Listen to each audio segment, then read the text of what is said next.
différence entre un sapin et une épinette. Et évidemment, pour bien voir la différence, j'ai décidé d'aller à la chasse au sapin et à l'épinette dans le bois.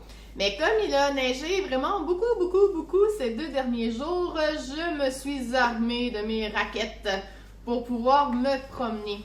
Et aujourd'hui, il fait très froid. Il fait environ moins 25 avec le vent. Alors, je me suis habillée chaudement. Je m'arme d'une autre arme, donc des chauffe-mitaines. Et on va aller ensemble explorer le bois. Étant donné la température, je ne filmerai pas tout le temps parce que je veux préserver mes doigts sur mes mains. Mais je vais sortir ma caméra quand il va y avoir des endroits vraiment intéressants. Peut-être que si on est chanceux, on va voir des traces d'animaux. Ça m'arrive souvent d'en trouver. Alors, à bientôt! Juste pour vous montrer toute la neige qui est tombée au cours des derniers jours, regardez la trace de mes raquettes sur la neige. Il en est tombé vraiment beaucoup. Il n'y a pas à dire, je travaille mon cardio pour vous ce matin.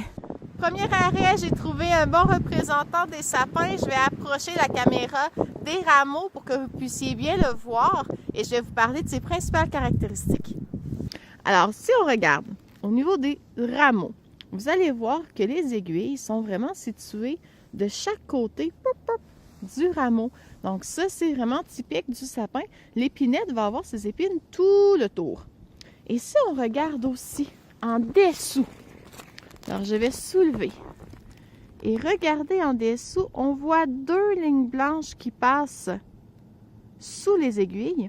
Bien ça, c'est caractéristique aussi du sapin, mais malheureusement pas juste du sapin. La pruche aura aussi ces 2 lignes blanches-là. Elle a aussi les aiguilles aplaties comme celui du sapin. Ceux de l'épinette vont être beaucoup plus rondes.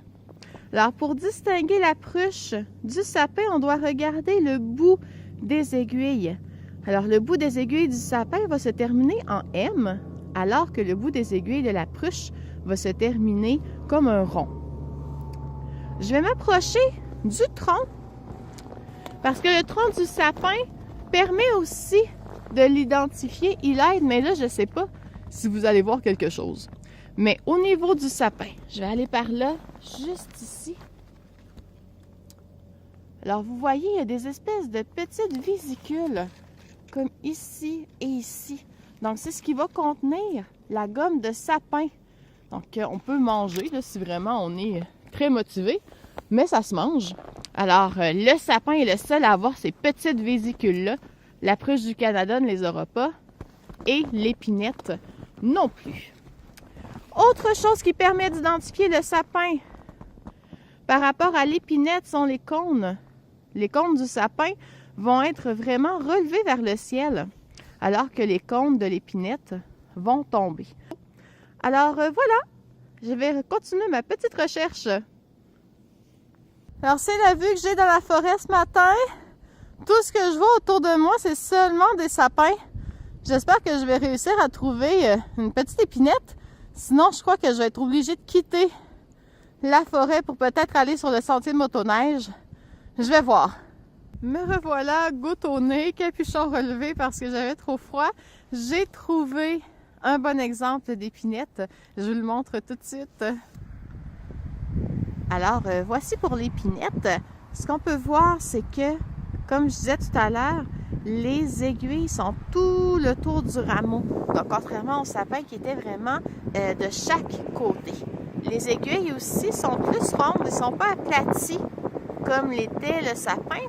Et, je ne sais pas si vous voyez, dans le haut, on voit des cônes, donc ils sont vraiment pendouillants autour du rameau. Donc, ce n'est pas comme le sapin là, où les cônes étaient vraiment relevés vers le ciel. Et tant qu'à y être, j'ai trouvé un autre conifère qu'on peut rencontrer au Québec. Il s'agit du pin. Alors, je vous en parle tout de suite. Les pins sont facilement reconnaissables par rapport à l'épinette et au sapin parce que leurs aiguilles sont en faisceau. Alors, si j'en enlève, vous allez voir que ici j'ai 2 aiguilles qui sont prises à la base ensemble.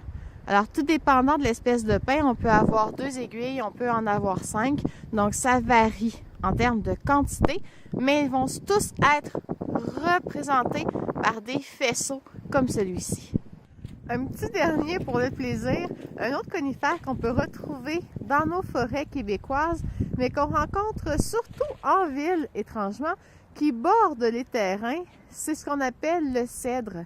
Donc, on s'en sert beaucoup en haie au Québec, mais on peut le retrouver aussi à l'état sauvage dans les forêts. Il s'appelle en réalité le thuya occidental et je vous montre à quoi ressemblent ses feuilles. Alors voilà à quoi ressemblent les feuilles du thuya occidental. Alors il n'a pas les feuilles en aiguille typiques des autres conifères, ce qui fait qu'il est très facile à reconnaître. Alors dans la nature, ça peut devenir un très très gros arbre, mais moi ici, c'est ma haie de cèdre à la maison, alors il n'est pas si imposant que ça. Vous savez maintenant reconnaître le sapin, l'épinette, le pin et le thuya occidental. Alors, ce ne sont évidemment pas les seuls conifères que nous avons au Québec, mais on les rencontre très souvent lors de nos promenades en forêt. Alors, avec le temps des fêtes qui s'en vient, je voulais en profiter pour vous souhaiter une très belle année 2018. Je vous souhaite de profiter de cette période-là des fêtes pour être avec votre famille, pour prendre le temps de vous gâter, mais aussi de profiter de la nature qui vous entoure.